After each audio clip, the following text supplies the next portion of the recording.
নামাজে একই রাকাতে সূরা ফাতিহা পড়ার পর 3 বার সূরা ইখলাস পড়া যাবে কিনা? খুবই দরকারি একটা প্রশ্ন। সূরা ইখলাস কোরআনের এমন একটা সূরা, যেই সূরা শুধুমাত্র আমাদের আল্লাহর কথা বলা আছে। এই সূরাতে অন্য কোনো সাবজেক্ট নাই। এই সূরা শুধু কার আলোচনা আছে? এরকম আরেকটা সূরা কোরআনে নাই যে সূরার শুরু থেকে শেষ পর্যন্ত শুধু আল্লাহর গুণগান আছে, আল্লাহর বৈশিষ্ট্যের কথা আছে, আল্লাহর একত্ববাদের কথা আছে, অন্য কোনো সাবজেক্টই নেই। এটা সাবজেক্টই শুধু আল্লাহ তাআলা। এই জন্য এক সাহাবী এই সূরাকে খুব ভালোবাসতেন। তিনি মানুষের ইমামতি করতে গিয়ে সূরা ফাতিহার পরে অন্য যা পড়েন না পড়েন সাথে সূরা ইখলাস অবশ্যই পড়তেন। দুইজন সাহাবীর জীবনে এরকম ঘটনা পাওয়া যায়।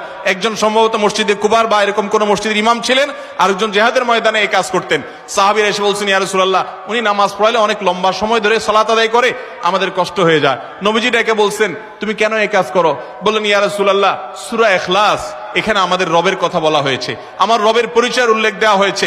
এটা নামই সূরা ইখলাস, তাওহীদকে খালেজ করার সূরা, শিরক মুক্তির সূরা, আমার রবের গুণের সূরা। এখানে অন্য কারোর ইস্যু নাই, শুধু আমার আল্লাহর কথা বলা আছে। এই জন্য সূরার মর্মটা, এর অর্থটা আমাকে খুব স্পর্শ করে, আমার খুব ভালো লাগে। এই জন্য সূরা ফাতিহার পরে অন্য যা পড়ি না পড়ি, অতিরিক্ত সূরা হিসাবে, সূরা মিলার অংশ হিসাবে সূরা ফাতিহাটা আমি অবশ্যই পড়ি। নবী করিম সাল্লাল্লাহু আলাইহি সাল্লাম বলেছেন, এই সূরার ভালোবাসায় তোমাকে জান্নাতে নিয়ে যাবে।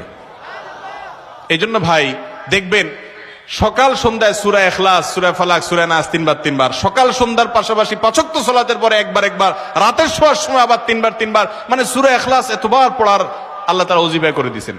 আমরাও সূরা ফাতিহা সবচেয়ে বেশি পছন্দ করি। এই মজলিসে যত লোক আছেন, আমার বিশ্বাস বেশিরভাগ মানুষ সূরা ইখলাসকে মহব্বত করেন, তবে সেটা ওই সাহাবীর মহব্বত করে না, নামাজ শর্ট করার জন্য। ঠিক না? অনেকে আছে দেখা যায় সূরা ইখলাস ছাড়া কিছু পড়ে না, কারণ কি? আয়তনে নামাজটা তাড়াতাড়ি শেষ করার জন্য। এইটার কারণে জান্নাতে যাবেন না, আবার খুশি হয়ে যায় না যে আমি তো বেশি বেশি পড়ি। আপনার নিয়ত যদি হয়, মতলব যদি হয় নামাজ সংক্ষিপ্ত করা, তাহলে হবে না। এই জন্য ভাইরা আমার, সূরা ইখলাসটা নামাজের মধ্যে কেউ যদি পড়েন, বিভিন্ন রাকাতে সূরার মর্ম উপলব্ধি করে তিনি ইনশাআল্লাহ সওয়াব পাবেন।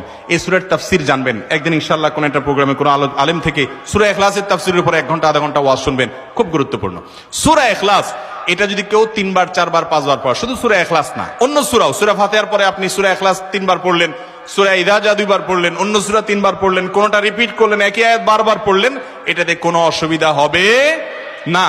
আপনি বারবার পড়তে পারেন, কোনো অসুবিধা হবে না ইনশাআল্লাহ। তবে লক্ষ্য রাখবেন, প্রথম রাকাতের চাইতে দ্বিতীয় রাকাতটা তুলনামূলক একটু ছোট হবে। হ্যাঁ, আয়তনে পরিমাণে একটু ছোট হবে, এটাই সুন্নাহ। নবী করিম সাল্লাল্লাহু আলাইহি ওয়াসাল্লাম প্রথম রাকাত যদি 2 মিনিট ধরে পড়তেন, দ্বিতীয় রাকাত 1.5 মিনিট, অর্থাৎ একটু কমায়া পড়তেন, এটাই তার সুন্নাহ ছিল। বাস, এরপর আপনি এবার সূরা ফাতিহার পরে 1 সূরা বারবার পড়েন, হ্যাঁ, কয়েক